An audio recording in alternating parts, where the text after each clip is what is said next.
दोस्तों, ऐसा क्या हुआ जब अपने नाग की हत्या का बदला लेने के लिए एक इच्छाधारी नागिन ने करी सारी हदें पार।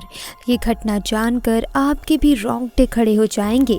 दोस्तों, राजस्थान के एक छोटे से गांव में खेत के समीप एक कुएं में इच्छाधारी नाग और नागिन का जोड़ा रहा करता था।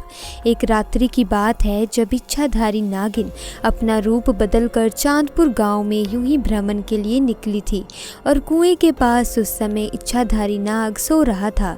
उस समय वहाँ बहुत अंधेरा था।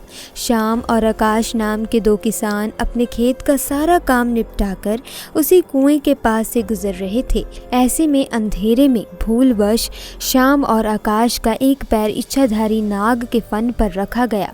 इसके बाद जैसे ही इच्छाधारी सांप ने श्याम और आकाश को काटना चाहा, पीछे से आकाश ने ये देख लिया और अपनी कुल्हाड़ी से उसने उस इच्छाधारी नाग की हत्या कर दी।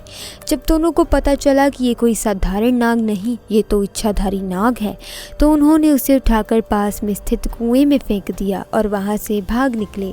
उधर जब इच्छाधारी नागिन कुएं के पास लौट कर आई तो अपने मृत नाग को कुएं में देखकर वे बेसुध हो गई।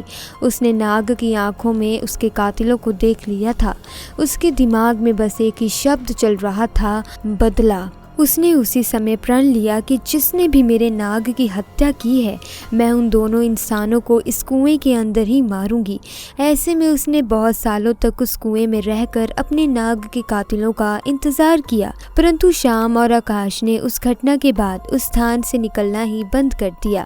परंतु इच्छाधारी नागिन अपने नाग की हत्या का बदला लेने के लिए बहुत ही ज्यादा तड़प रही थी। उसके सब्र का बांध टूट चुका था और उसने निश्चय किया कि अब मैं गांव में जाकर ही उन दोनों हत्यारों से बदला लूंगी।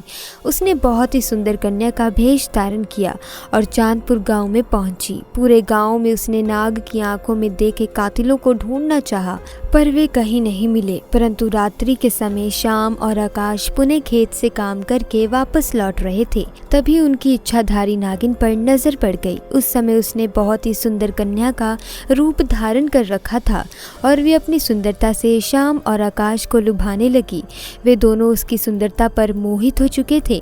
ऐसे में उस लड़की ने कहा, आओ मैं तुम्हें स्वर्ग की सैर कराती हूँ। वे दोनों बेसुध हो गए और उसके पीछे पीछे जाने लगे।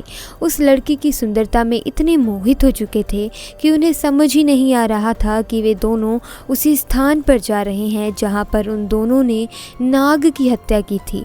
अब वे इच्छाधारी नागिन दोनों को लेकर उसी कुएं के पास आ गई और अपना भयंकर और विशाल रूप उन दोनों को दिखाया, जिसे देखकर दोनों के पसीने छूट गए और डर के मारे कांपने लगे।